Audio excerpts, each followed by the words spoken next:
So we had a pretty exciting wild card weekend wrapping up. We got one last game tonight after the fires in LA there. So we'll be having the Vikings and Rams tonight for Monday Night Football. But the rest of the games went on as scheduled.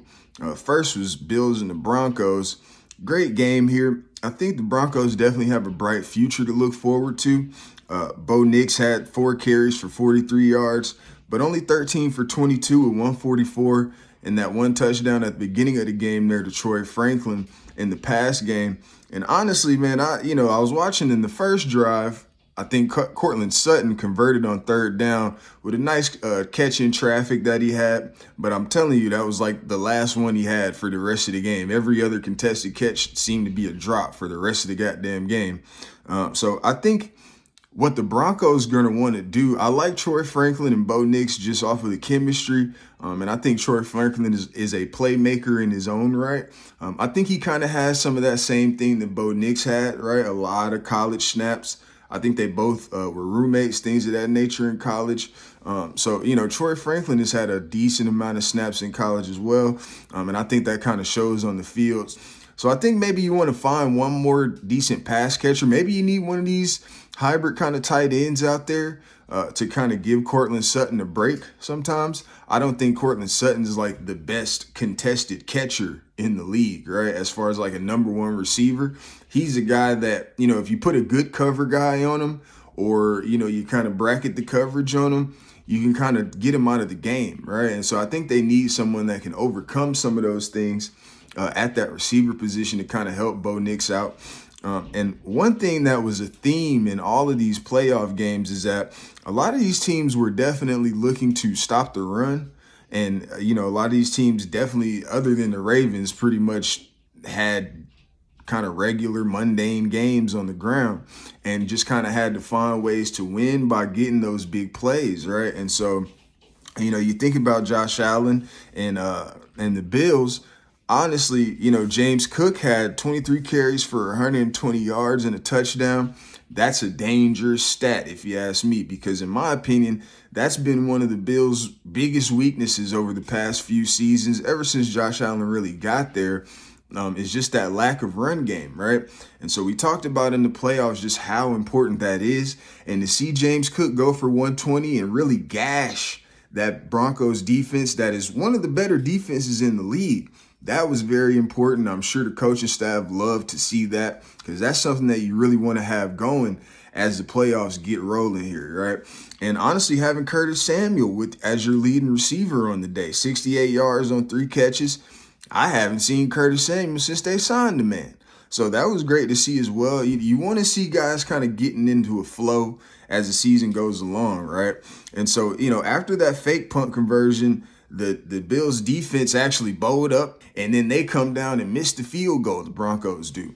So I think that drive right there really kind of sealed the deal because, again, defensively, they weren't getting much the entire game anyway. Now, in the third quarter, it was still pretty tight, right? Game still 10-7, but then you see the miracle play. I don't know how the hell Ty Johnson caught that pass there for the touchdown from Josh Allen. I don't know. Well, I know how Josh Allen got it down there because he's Josh Allen. But for a running back to make a catch like that, insane. And like I say, this Broncos defense played great. But when you give up a play like that, you don't get those opportunities back, right? So you had the big stop right before halftime, and then you had this third down, this play here in the third quarter that kind of broke the game wide open.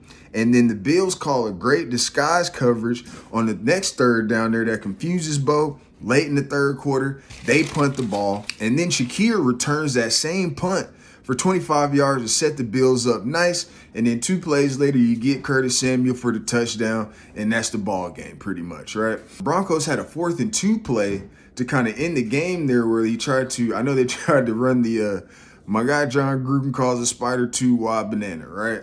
So it's a play where you get the play action, and the same back that you fake the play action to goes out there in the flats, and he threw it out there to 33. I forget who it was there, but I really think they should have ran that play to the wide side of the field. It looked like the running back just ran out of space right there to the sideline. They were on the right hash there and ran it to the right side. I would have liked to see them run that to the left on that right hash there, maybe give the back a little bit more room to turn that corner, but, just didn't turn out that way, right? So obviously a great game either way, though. Both defenses played amazing. And like I said, the offense that made the most plays just came out with the victory. It just kind of comes down to a few plays, as most of these playoff games do as well. Now, one thing I was thinking about here, I really want to see how some of these teams play against offenses that kind of put pressure on them, and make them kind of get out of that run game and kind of go to the air, right? I think the Bills are going to be that team that makes the Baltimore Ravens do that in the next round. And we'll talk about that a little later in the game preview. But that's one of these things that I'm very anxious to see over the course of the rest of this playoff, is that some of these teams, like the Eagles as well, who we'll get into in a sec, the Eagles have one of those slower offenses, and has a great defense, though. If there's a situation where that defense ever, gives up a touchdown or gets behind, it's going to be very interesting to see how some of these offenses adapt to that, for sure. Surgeon Sports